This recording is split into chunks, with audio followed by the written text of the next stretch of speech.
Good morning sir. Good morning. ৰ'বচোন ৰ'ব। বাপ, চশমাযোৰৰ সৈতে আপোনাক চিনেমাৰ হিৰ' নিচিনা লাগিছে। এই কমল, তই ঠাট্টা কৰাৰ কাৰণেহে মোক ইয়াতে ৰখি থাকা নেকি? কি ঠাট্টা কৰিলো? চিনেমাৰ হিৰ' বুলিহে কৈছো। কবি কিয় তই?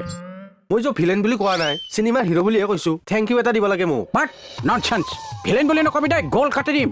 ভিলেন বুলি ক'লেও বেয়া পায়, হিৰ' বুলি ক'লেও বেয়া পায়। কি বুলি ক'ম? একো নকবি তই। আৰু তোৰ ভাষণ শুনাৰ কাৰণে মই থানাত নাহো। Stop it. বুঢ়াক জকাই কিন্তু ভাল লাগে দেই। ঘণ্টা কথা কবা আহে। বসুমতাৰী কি হ'ল হে? বহাচোন বহা বহা।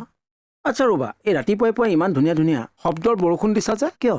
এ কমল, যাতা কথা কৈ থাকে। এ জমাইছে তোমাৰ লগত আৰু জোকাইছে আৰু তোমাক ভাল পায়তো।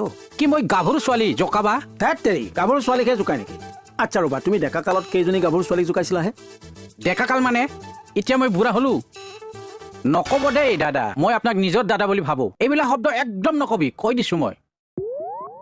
বাহ, এনে 16 বছৰীয়াটো